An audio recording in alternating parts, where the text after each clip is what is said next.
qui nécessairement a sa propre impuissance. C'est-à-dire un gars ballotté. Un gars ballotté qui doit être ballotté, mais qui nécessairement doit cesser le ballottage à certains moments. Ce sont ces moments-là qu'il faut qu'il choisisse, qu'il faut qu'il connaisse. C'est toute une étude de soi. Non pas je vais faire une règle de ma vie, mais je ne peux pas vivre entièrement débandé. Si je vis sous pression comme j'ai vécu sous pression, si je prends à la racine le mot, si je ne le fais pas passer par autre chose que tout banalement mon estomac, il ne m'amène rien, me laisse comme je suis, et au contraire peut-être m'aggrave. M'aggrave, pas en vue du profit que je me suis mis à louper, mais m'aggrave moi parce que, au fond, j'ai jamais eu envie de crever. Je veux pas crever. Quand je pense à la mort, en dehors de cette pensée-là qui peut me faire chier, qui maintenant ne me fait plus chier, non pas je m'en pénètre, non pas je m'en fous, mais je voudrais avant de crever avoir essayé de voir clair en moi, espèce de bordel que j'ai été, que je suis, que je reste, que je vais rester.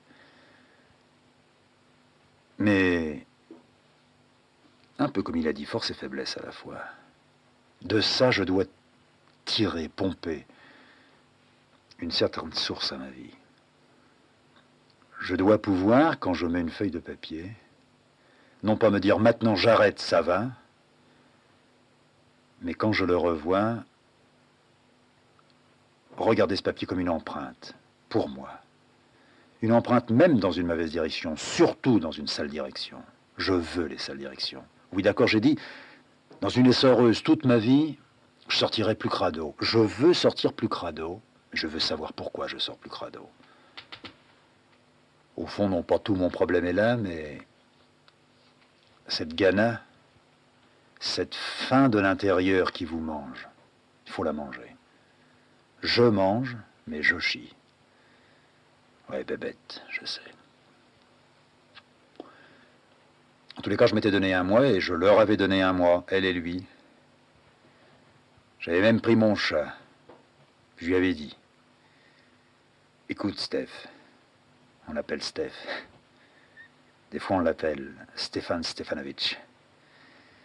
Ou bien alors monsieur le baron, monsieur le vicomte, parce qu'il est très élégant, il se lèche toujours et quand il a fait sa toilette, il se présente à nous dans une tenue qui doit lui sembler irréprochable. Alors j'ai dit à monsieur le vicomte ou à monsieur le baron Stéphanovitch, Fredoche, qui est un con, il a trouvé que ça voulait plus rien dire. Il a trouvé que se rouler dans sa merde, vous, Stéphanovitch, vous y preniez de temps en temps un certain plaisir, mais après vous voulez chier.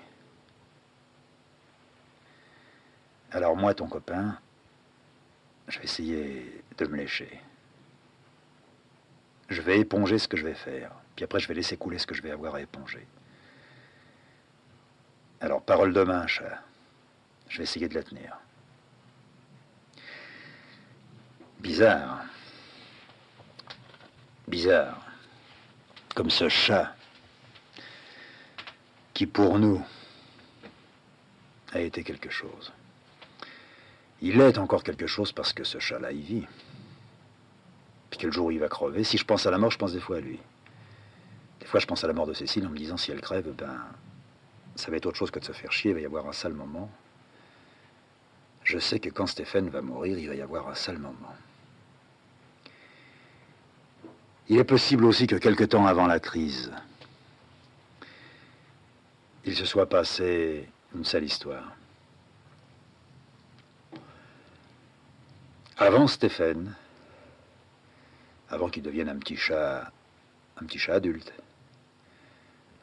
on avait d'autres chats. Et on a eu des salades. On avait une chatte qui s'appelait Virgule et un chat qui s'appelait Mimi.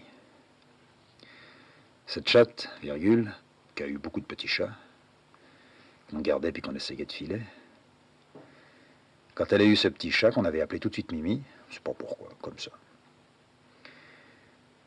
elle a dû se rendre compte que nous ne voyions pas que ce Mimi en question, il était plutôt handicapé dans la vie. Et au fur et à mesure que Mimi grandissait, il y avait quelque chose qui grandissait en lui, mais autre chose qui ne grandissait pas. Ce qui grandissait en lui, c'était son corps. Il y avait le corps normal d'un chat qui progresse. Mais ce qui ne grandissait pas, c'était ses pattes. Il avait les pattes arrière qui étaient assez normales, mais les pattes avant qui étaient de véritables petites allumettes, maigres et minuscules. Et on n'avait pas voulu se séparer de ce chat parce que la petite virgule avait l'air absolument folle de lui.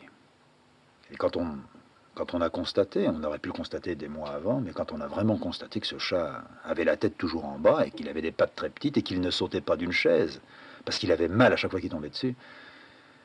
Bref, ce chat, on en a fait quelque chose de chouette. C'était à la fois un petit malheureux puis un petit heureux. Il avait des emmerdements, mais on allait au-devant de ces emmerdements, alors tout était en vue et en vertu de Mimi. Pour le Mimi, on avait des petites assiettes. Pour le Mimi, on avait une petite chaise. J'avais même fait un petit escabeau pour lui, pour qu'il puisse grimper puis descendre sans se faire mal. Pour le Mimi, quand il chiait à côté de sa caisse ou quand il pissait dans un plumard, on disait rien parce qu'il avait des petites pattes. Est arrivé ce qui devait arriver à Mimi. Mimi, il est tombé malade. Il s'est mis à avoir des plaies, espèce de fistules, à une patte d'abord, puis aux deux pattes ensuite. Alors on a vu un vétérinaire qui a dit que c'était des petites fistules à la suite d'une morsure d'un autre chat. Ça nous étonnait un peu, mais on a commencé à soigner, on a foutu des tas de trucs dans la plaie, ça marchait pas, ça guérissait pas. Au contraire, ça avait l'air de devenir de plus en plus purulent. Alors j'ai fait des soins moi-même, avec un toubib qui le soignait comme si ça avait été une grande personne. On avait pensé que c'était une histoire tuberculeuse. Puis comme ça ne donnait pas plus de résultats, ça que le reste, on est allé dans une clinique. Puis là, on a découvert ce qu'il avait, quoi. Kilo doré, il était cuit avec des ganglions tuberculeux un peu partout. On n'a pas pu le faire piquer cette fois-là. On l'a remonté à la maison, on avait demandé si c'était transmissible. On nous avait dit à la fois oui et non, ça dépendait. Tant qu'il ne cracherait pas, eh bien, sa mère ne l'attraperait pas. On a soigné ce chat. On l'a pas dorloté parce qu'on n'est pas des gens à dorloter. On a fait de lui un peu comme si ça avait été notre gosse. Couché entre nous. On le longeait.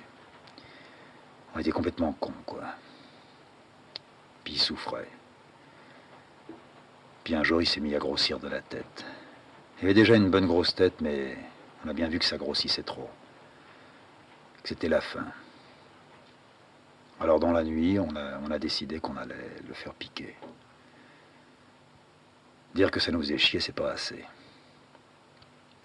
Cécile voulait pas et voulait en même temps. Avec la mort de cette bestiole, quelque chose allait crever en nous. Elle s'était greffée sur lui, puis moi aussi. Au petit matin, je l'ai mené au vétérinaire et puis il l'a piqué. Je l'ai ramené chez moi, je l'ai enterré dans le fond du jardin. Quelques jours ont passé et on s'est rendu compte que Virgule se mettait à grossir, elle aussi, de la tête. Alors ce qu'on avait pris, nous, pour un œdème ou quelque chose de ce genre, c'était donc transmissible, c'était une méningite tuberculeuse qu'il avait passée à sa mère. Alors on a envisagé de la piquer, elle aussi. Seulement, entre envisager et faire, il s'est passé quelques heures. Chez elle, le mal progressait à une vitesse folle. La dernière nuit, on n'a pas pu roupiller. Cécile pleurait, criait. Je suis descendu la voir dans la cuisine, elle était là, elle soufflait, elle se débattait avec ses pattes, elle essayait d'arracher de la salive qui se coagulait à sa mâchoire. Ça me faisait non seulement de la peine, ça me faisait autre chose. Le temps ne s'écoulait pas et elle étouffait de plus en plus. Je suis remonté, j'ai vu Cécile et je lui ai dit, tu sais, ça va pas. Je peux pas l'amener maintenant, il est 2 heures du matin au vétérinaire pour la piquer, mais je crois pas qu'elle pourra faire la nuit, quoi. On a été cons, on aurait dû le faire hier. Puis je suis redescendu. Puis la bête s'est mise à suffoquer, à râler. Cécile m'a dit, je peux plus, je peux plus. Je dis, bon, on va aller dans la grange tous les deux. Alors j'ai pris la petite Virgule dans mes bras, puis je l'ai foutue dans la grange. Puis je suis resté à côté d'elle, j'ai fumé. Elle se débattait, puis elle me regardait. Cette petite chatte Virgule, elle avait un coup à elle. Tous les matins, quand on descendait dans la cuisine, elle ne pouvait pas me laisser prendre mon petit déjeuner sans monter dans mes bras, et puis là, elle me pissait dessus.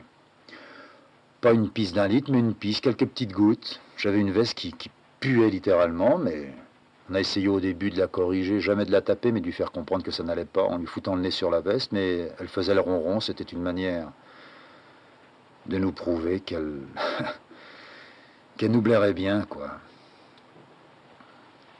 Puis dans la grange, je suis resté un petit moment, puis ça n'allait pas, elle avait froid, j'avais froid. Je suis revenu dans la cuisine. Cécile m'a dit non, pas dans la cuisine, je ne veux pas l'entendre. C'était pas égoïste ce qu'elle disait, moi je le comprenais très bien, moi non plus je supportais mal, mais je suis descendu dans la cave.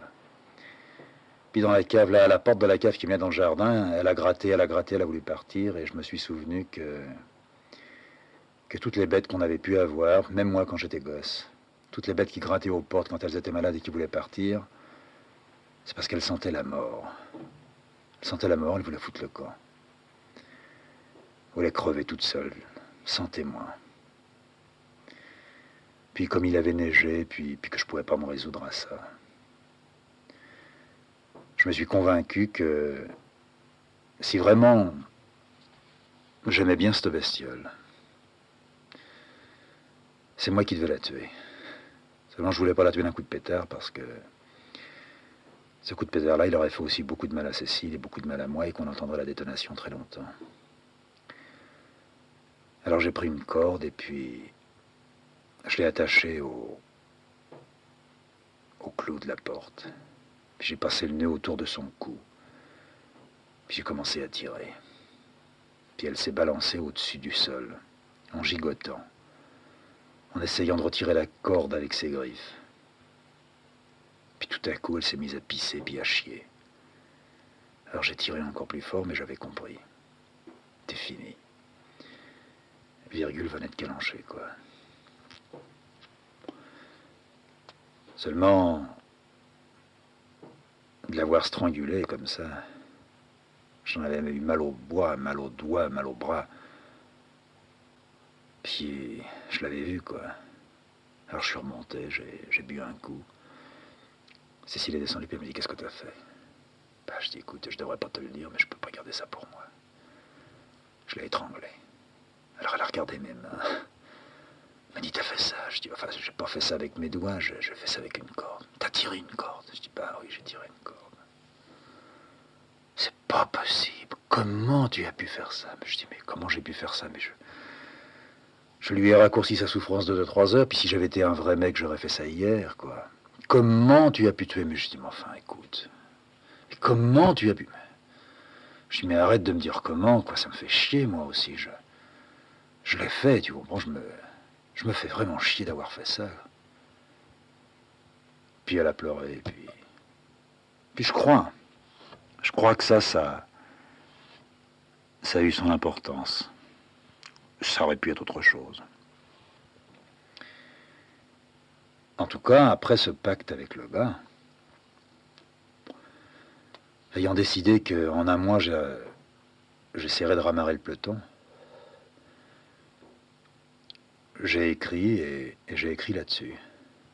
J'ai écrit sur Virgule et Mimi. Objectivement, j'entends par là une sorte de procès-verbal. Comme quand il y a un accident et des morts autour et qu'on fait des photos. J'ai photographié toutes les scènes et je les ai transcrites avec des mots. Comment j'avais tiré, la sensation que j'avais eue entre mes doigts, la corde qui me pinçait, la corde qui tirait. Une fois la corde lâchée, l'empreinte de la corde dans ma peau, dans ma chair. Puis j'ai arrêté ça, j'ai foutu ça dans un cahier. Puis j'ai dessiné. J'ai dessiné et j'ai voulu m'arracher à la fois la mort de Mimi et la mort de Virgule. Et Stéphane, à qui j'avais aussi parlé, dit « Monsieur le baron Stefanovic, je vais essayer de ne plus être un con. » Stéphane est resté là, pendant que je tapais, sur Virgule, sur Mimi. Et Stéphane est monté sur ma table quand j'ai sorti une grande feuille de papier. J'ai posé ma main gauche sur la feuille de papier pour l'empêcher de bouger. Et de ma main droite, j'ai attaqué un dessin.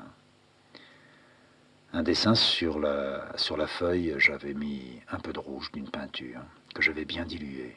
C'était rose, rose et rouge, avec des endroits d'empattement, sans savoir ce que c'était, sans avoir une idée de ce que je pourrais en faire.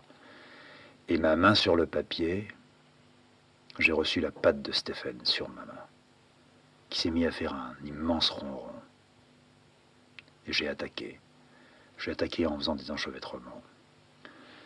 Et puis au moment où je m'y attendais le moins, j'ai commencé à voir apparaître des pattes, de toutes petites pattes, puis une toute petite gueule dans un coin, une petite gueule qui s'ouvrait, que j'ai poussée, que j'ai détaillée, qui était pour moi la gueule d'un chat, avec des petites pattes de mon Mimi.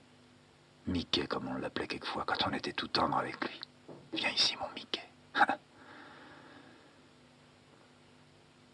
J'ai arrêté le dessin, je suis allé bouffer, je suis remonté. Monsieur le baron m'a suivi. Il est remonté sur la table, j'ai reposé ma main, il a reposé sa patte. On a fait ensemble le dessin. Ouais, c'est Jobard, d'accord. Pas si Jobard que ça, attention. Virgule, elle sentait. Mimi, il sentait. Stéphane, c'est pas il sent. J'ai l'impression qu'il sait. Et quand j'ai eu terminé le dessin, j'ai foutu un titre. Comme pour une tombe. À Mimi et Virgule. Calme et coléreux. Comme de l'huile et de l'eau qu'on essaierait de marier, de mélanger. Je suis rentré dans un monde fait d'édifices écroulés ou s'écroulant que je vais essayer de saisir. Je sens en moi, sous moi, ma table qui commence à flancher.